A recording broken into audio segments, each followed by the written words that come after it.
The bioluminescent seals pulsed crimson across the towering Senate chamber, casting shifting patterns across the chitinous faces of the Zephyrian delegation. Ambassador Elias Carter stood motionless in the human observation pod, his hands clasped behind his back, as the vote tally shimmered into existence above the central dais.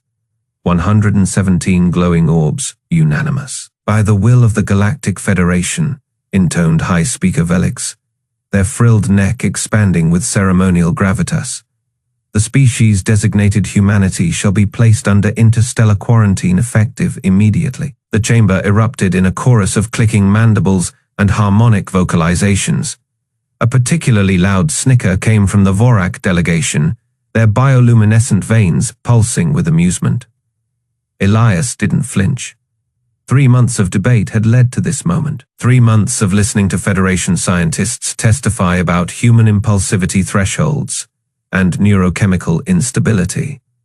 3 months of watching holograms display comparative anatomy charts, where human soft tissue was highlighted in mocking yellow. Ambassador Carter. Senator Zix of the Zephyrians uncoiled from her floating perch, her segmented limbs gesturing with performative pity.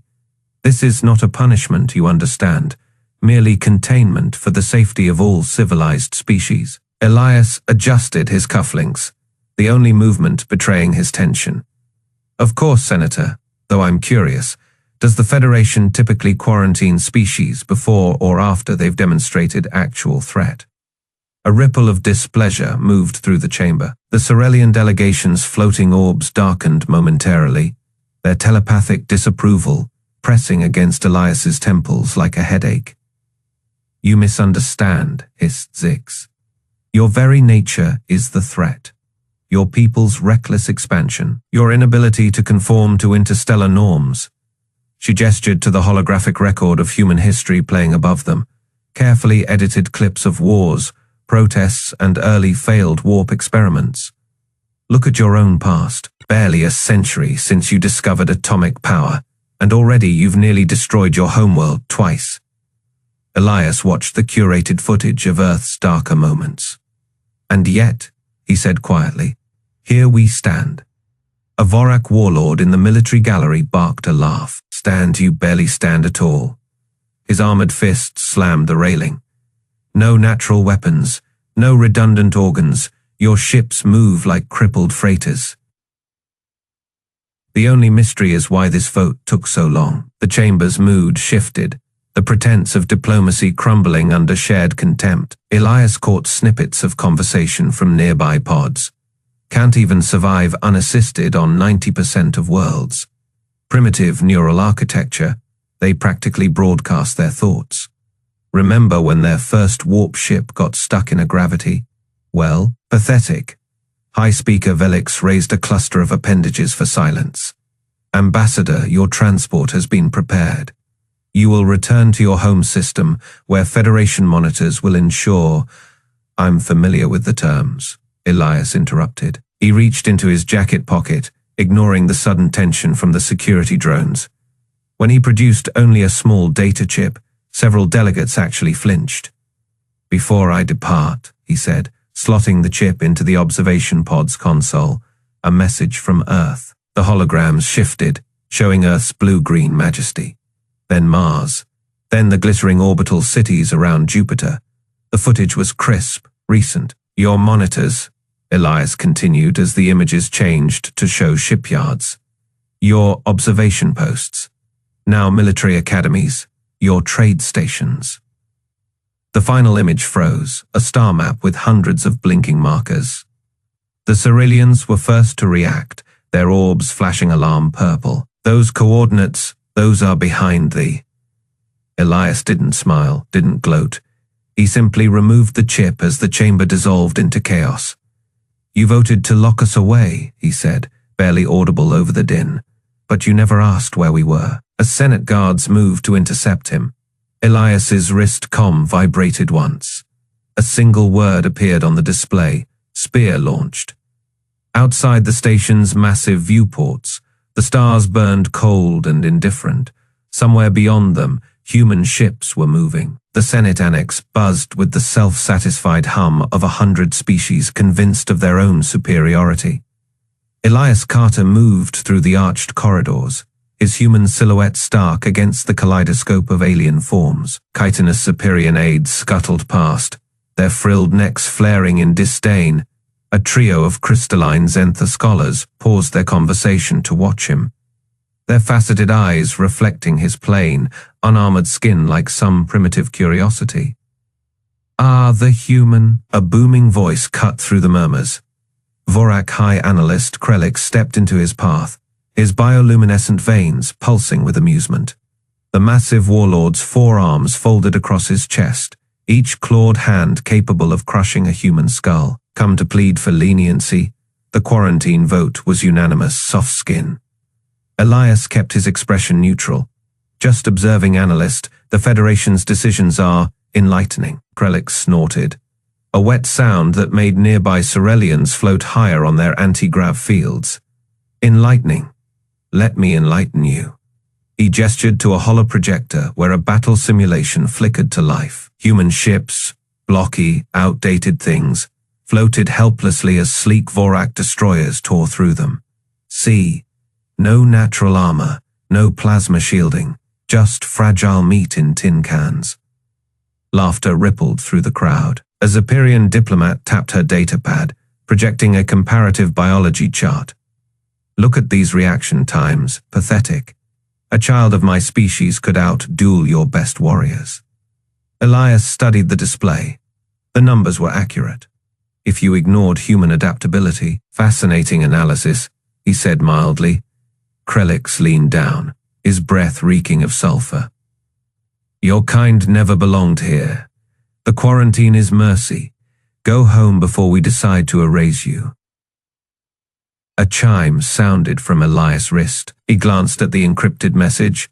Silent spear engaged. All assets in position. He exhaled, long and slow. "You're smiling," Krelix growled. "Why?" Elias tapped his wrist display closed, just appreciating the irony. "You've spent centuries studying war, but you've never studied us." The Vorak's veins darkened. "What's that supposed to mean?" Nearby, a group of junior analysts huddled around another simulation. A Zentha cadet adjusted the parameters, giggling as human infantry were vaporized by automated turrets. "Look how slow they are. It's like watching fungus grow." Elias turned toward them. "Try adding variable gravity to your simulation." The cadet blinked. "What? Human homeworld gravity is Feifei standard. You're testing us in Feifei." He nodded at the slaughter on screen. "Those results are skewed." The cadet hesitated, then input the change. The simulation reset. Human soldiers moved faster, their kinetics adjusted. The turrets missed. The humans advanced. Silence fell. Krelix snarled and smashed the projector. "Tricks. Your species clings to petty variables because you lack real strength." Elias shrugged. "Strength comes in many forms." A Cerelian floated closer, its orb-like eyes swirling. "You truly believe you could challenge the Federation?" "Challenge?" Elias shook his head. "No, we already have." The words hung in the air. Krelix's claws twitched. "You're bluffing." Elias met his gaze. "You quarantined a species you didn't understand. That's not a victory. It's a blindfold." The Vorak lunged, then froze as an alarm shrieked through the annex. Red lights pulsed. A frantic voice crackled over the comms. "Border outposts offline. Unknown fleet movements in Sector Fey." Elias didn't move. "Ah, right on schedule." Krelix whirled on him. "What have you done?" "Nothing yet." Elias adjusted his cufflinks. "But you should check your long-range scans, specifically behind you." The crowd erupted. Datapads flashed. A Zephyrian aide screamed as her screen displayed the impossible, human signatures, not at the quarantine line, but past it. Dozens of them, hundreds. Krelix's veins went black with rage. "How?" Elias smiled. You were so busy laughing at our weaknesses, you never asked about our strengths. The alarm wailed louder somewhere. The first human fleet to cloak, the nebula swirled in silent majesty, its violet tendrils stretching across the black. Within its embrace, the USN Defiance floated motionless, her stealth coating drinking in the ambient radiation. Admiral Lisa Hayes watched the tactical display with quiet satisfaction. Dozens of Federation outposts blinked along the border, their status markers shifting from green to blue, not destroyed but compromised. All stations report, Hayes said, her voice calm. Electronic warfare suite online, Commander Ruiz answered from his console. Federation comms are routing through our proxies. Their sensors see only what we want them to see. Hayes allowed herself a small smile. The Federation had expected humanity to rage against the quarantine, to throw their fleets at the blockade in desperation. Instead, they had slipped past like ghosts. On the main screen, a Zephyrian patrol fleet drifted lazily along the border, their sleek, organic-looking ships pulsing with faint bioluminescence. Hayes tapped a command. Let's give them something to look at. The Defiance flickered into visibility for a single deliberate second, just long enough to register on their scans. Alarms blared across the Zephyrian command vessel. Unidentified contact. Their sensor officer screeched, mandibles clacking. Human signature. The Zephyrian admiral reared up, his chitinous plates flaring. Destroy it. Plasma cannons swiveled, charging with a high-pitched whine. Then, nothing. The weapons froze mid-cycle. The targeting systems flickered and died. Inside the Defiance's CIC, Lieutenant Chen chuckled. They just tried to shoot us. Hayes leaned forward. Open a channel. A Zephyrian face filled the screen, his frills twitching in confusion. Human vessel, you are in violation of... You really thought we'd fight fair? Hayes interrupted. The Zephyrian's eyes widened as his own ship's systems betrayed him. The view screen flickered, then displayed a single line of text in glowing Federation script. Access denied. Ruiz cracked his knuckles. Their entire fleet just became a spectator. On the Zephyrian flagship, panic erupted. Officers scrambled over consoles that refused to respond. The Admiral hissed. Override manual control. A junior technician trembled. Sir, the helm isn't. The Defiance's comms officer leaned into the feed. Sorry, fellas. You're locked out. Hayes watched as the Zephyrian fleet drifted helplessly. Prep the boarding teams. We need their command codes. Across the nebula, the USN Atlantica unleashed her own surprise. A swarm of micro-drones erupted from her launch bays, each no larger than a human hand. They streaked toward a Vorak listening post, slipping through its shields like smoke. Inside the post, a hulking Vorak technician growled at his flickering display. Systems glitching. Must be the nebula interference. His companion snorted. Humans couldn't find this post if we... The lights died. Emergency strips flickered on, casting the room in crimson. The door seals hissed shut. A voice echoed through the dark. Hello, boys. The Vorak spun claws extended, just as the drones attached to every console in the room. Their systems rebooted in unison, displaying the crest of the United Earth Stellar Navy. On the Atlantica's bridge, Captain Wu watched the feed. Vorak encryption is tougher than Zephyrian. How long? His tech officer grinned. Already cracked. Their entire defense grid just became our puppet. Wu nodded. Send the signal to High Command. Phase 1 complete. Back in the nebula, Hayes watched as the last Zephyrian ship powered down. Marines in tactical stealth armor breached their airlocks without resistance. One Zephyrian officer lunged at the intruders, only to freeze as a human soldier pressed a neural disruptor to his thorax. Don't, the Marine warned. The alien hissed. You dishonor the rules of war? The Marine tilted his head. There are no rules in survival. Hayes turned to Ruiz. Update the Senate feed. Let them see what is happening. Ruiz's fingers danced across his console, feeding them selective data. They'll think their border is still secure. Hayes exhaled slowly. The Federation had expected humanity to charge blindly into their guns. Instead, they'd walked through the back door. Somewhere in the dark, the Atlantica's drones continued their silent work, weaving through Vorak networks like ghosts. Wu's voice crackled over the comm. "Admiral, we've got a problem." Vorak Prime just scrambled their home fleet. Hayes didn't blink. "Then it is time they learn why you never trap a human." The Defiance's engines hummed to life, her stealth field shimmering. Behind her, the captured Zeperian ships powered up, their controls now slaved to human systems. Ruiz smirked. "Shall we give them a show?" Hayes nodded. "Set course for Vorak Prime. Let's see how they like being the ones surrounded." The nebula churned as the human fleet moved, unseen, toward the heart of Federation space. The Senate chamber erupted into chaos. Holographic displays flickered wildly, casting jagged shadows across the bioluminescent walls as reports poured in from across the Federation. A Vorak aide stumbled forward, his bioluminescent veins pulsing erratically.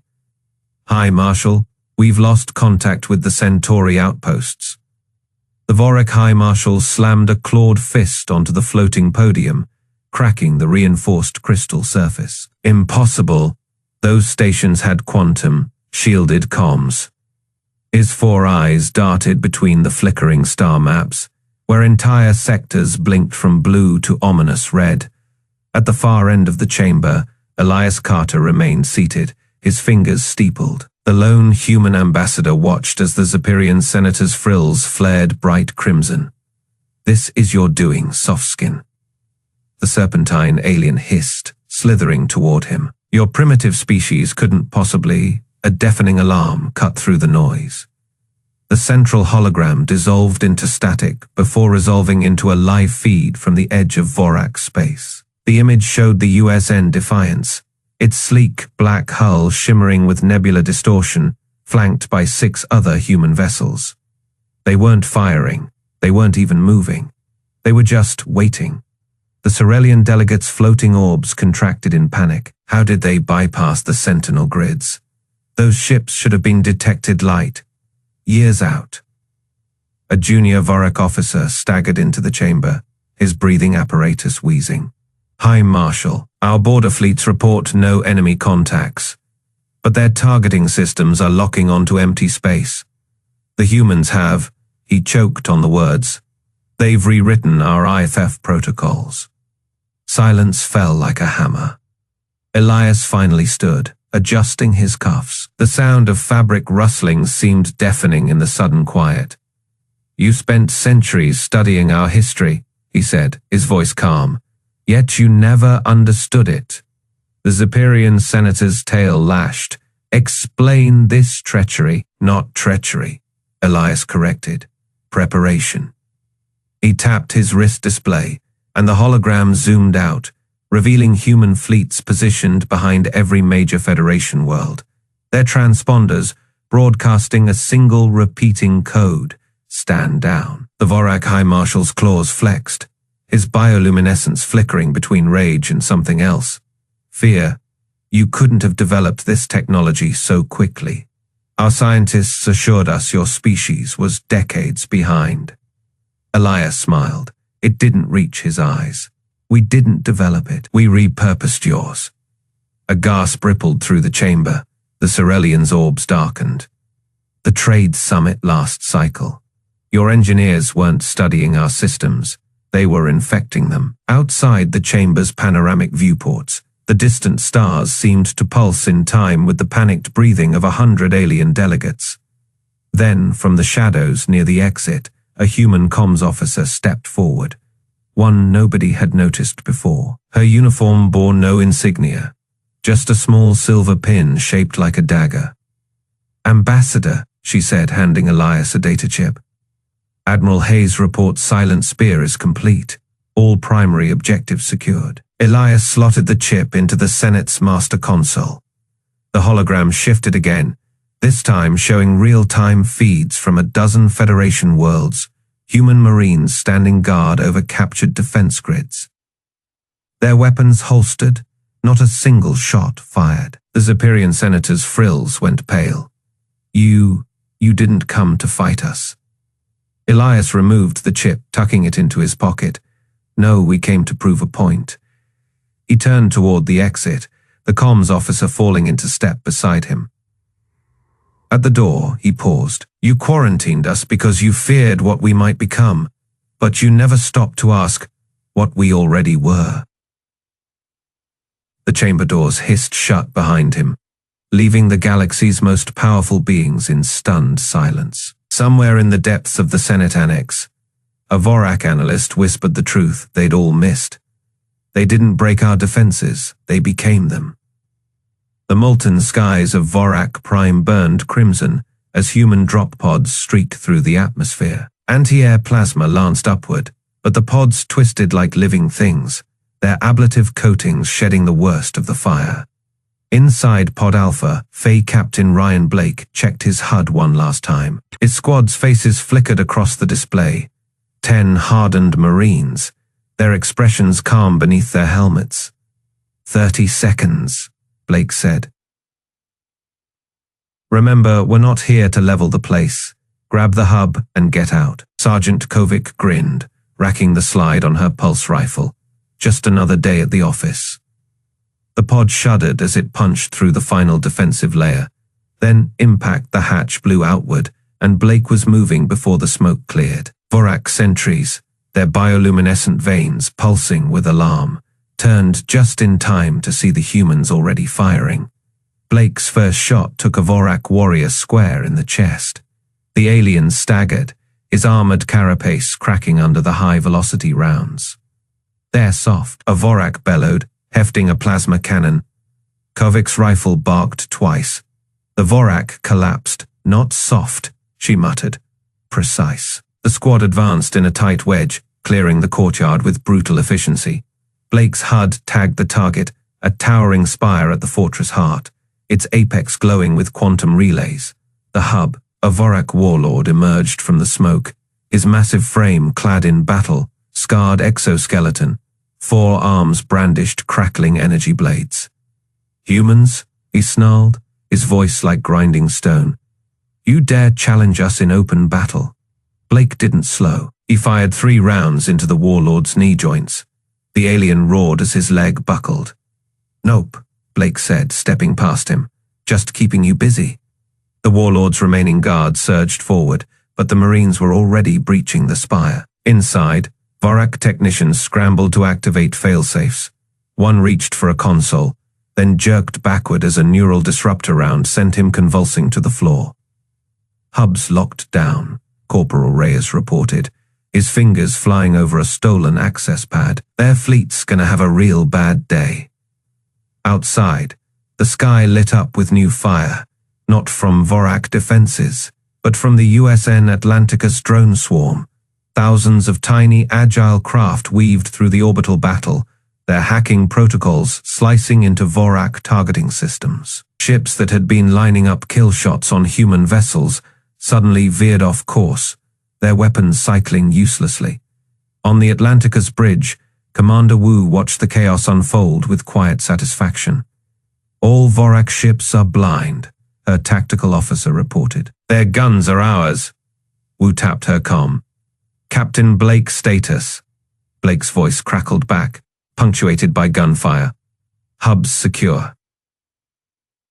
Their comms are singing our tune. A Vorak battleship, its engines flaring in panic, collided with a sister vessel. The explosion rippled through the formation. Wu allowed herself a small smile. Good. Let's see how they like playing by our rules. Back on the surface, Blake's squad hauled the last of the unconscious Vorak into a corner. Reyes slapped a breaching charge on the hub's core module. This'll make a nice souvenir. The warlord, dragging himself upright, spat a glob of acidic venom. You think this changes anything? The Federation will crush you. Blake yanked the warlord's comm bead from his belt and tossed it to him. Check your fleet status. The warlord hesitated, then activated the feed. His frills went rigid as the reports flooded in. Ships adrift, weapons offline, entire battle groups, surrendering without a shot fired. Blake shouldered his rifle. You guys kept calling us predictable. Funny thing about humans, we hate being predictable. The charge detonated, and the hub's core went dark. Around them, the fortress lights flickered and died. Somewhere in the distance, a human dropship's engines whined to life. Kovic clapped Blake on the shoulder. Time to go. The Atlantica's got a front row seat to the fireworks. The warlord stared at his dead comm bead, then at the humans already sprinting for extraction. For the first time in his long, violent life, he felt something unfamiliar, dread. The Senate chamber's central hologram flickered erratically, its usual displays of Federation trade routes and military deployments replaced by static. Ambassador Elias Carter remained seated as the alien delegates erupted into chaos. The Zephyrian senator's frills flared crimson, his chitinous claws scraping against the podium. "What is this malfunction?" he hissed. Then the static cleared. The hologram resolved into a live feed, dozens of star systems, each marked with the angular sigils of human warships. Not on the fringes, not at the borders.